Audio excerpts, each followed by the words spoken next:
안녕하세요, 여러분. 오늘 우리는 아주 특별한 여정을 떠나보려고 합니다. 여러분, 혹시 이런 생각을 해보신 적이 있으신가요? 도대체 우리나라에서 무슨 일이 벌어지고 있는 걸까? 언제부터 이렇게 되었을까? 앞으로 우리는 어떻게 될까? 자, 잠시 눈을 감고 2년 전으로 돌아가 봅시다. 그때 우리가 알던 대한민국과 지금의 대한민국, 무엇이 달라졌을까요? 아니, 어쩌면 달라진 것은 없고 우리가 몰랐던 진실이 드러난 것일 수도 있겠네요. 오늘 우리는 지난 2년간 대한민국이 겪은 격변의 시간을 함께 되짚어 보려 합니다.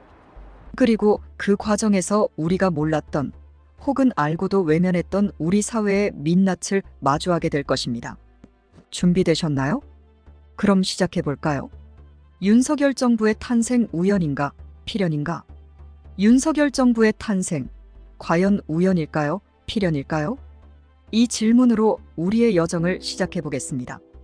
2022년 3월 0.73%라는 역대 최소 표차로 당선된 윤석열 대통령. 이 결과를 두고 많은 사람들이 박빙의 승부라고 평가했죠. 하지만 과연 그럴까요? 사실 윤석열 정부의 탄생은 단순한 우연이 아닙니다. 이는 우리 사회에 깊숙이 뿌리 박힌 구조적 문제들의 필연적 결과라고 볼 수 있습니다. 어떤 의미에서일까요? 첫째, 기득권 세력의 결집입니다.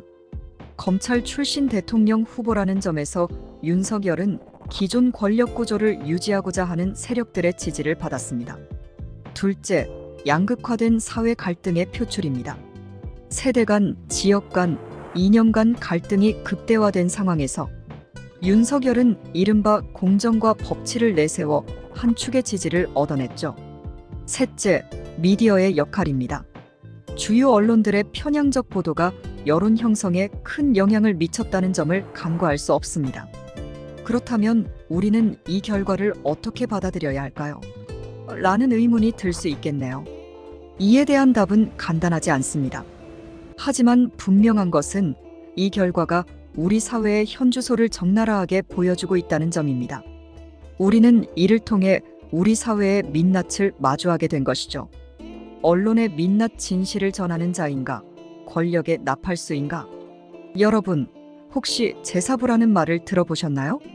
이는 행정부, 입법부, 사법부에 이어 언론을 지칭하는 말입니다.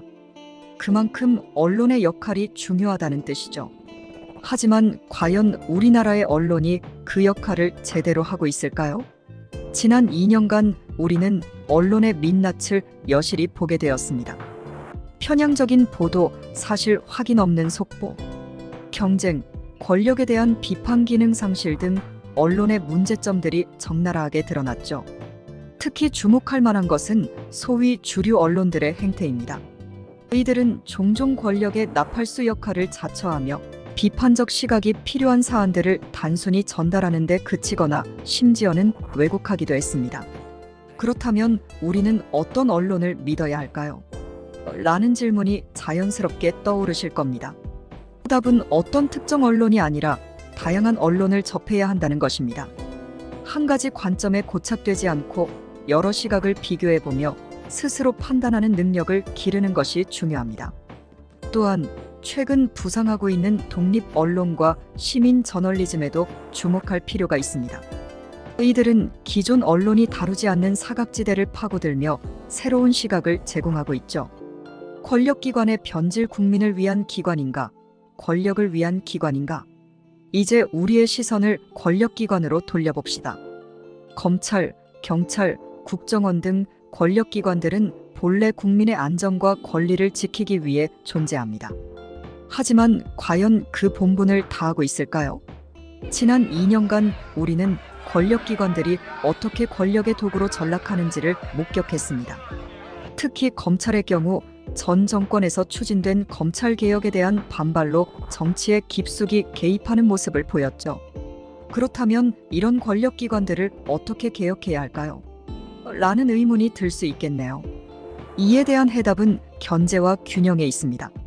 어떤 기관도 절대적인 권력을 가져서는 안 되며 서로 견제하고 감시하는 시스템이 필요합니다. 또한 시민사회의 감시 역시 중요한 역할을 할 수 있겠죠. 여론조사의 함정 민심의 거울인가? 여론조작의 도구인가? 여론조사, 흔히 민심의 거울이라고 불리죠. 하지만 과연 그럴까요? 지난 2년간 우리는 여론조사가 어떻게 왜곡되고 조작될 수 있는지를 여실히 보았습니다. 특히 선거 기간 동안 쏟아진 각종 여론조사 결과들은 실제 선거 결과와 큰 괴리를 보이며 많은 사람들에게 혼란을 주었습니다. 어떤 이들은 이를 두고 여론조작이라고 비판하기도 했죠. 그렇다면 우리는 여론조사 결과를 어떻게 받아들여야 할까요? 라는 질문이 나올 수 있겠네요. 핵심은 비판적 사고입니다. 여론조사 결과를 무조건 신뢰하거나 불신하기보다는 그 조사 방법과 표본, 질문 내용 등을 꼼꼼히 살펴봐야 합니다. 또한 단일 조사 결과보다는 여러 조사 결과의 추이를 종합적으로 판단하는 것이 중요합니다. 시민의 힘 변화의 불씨는 어디에서 피어나는가? 지금까지의 이야기를 듣고 나면 꽤나 암울한 기분이 드실 수도 있겠네요. 하지만 절대 그렇지 않습니다. 오히려 희망은 더욱 뚜렷해지고 있습니다. 그 희망은 바로 시민의 힘에서 나옵니다.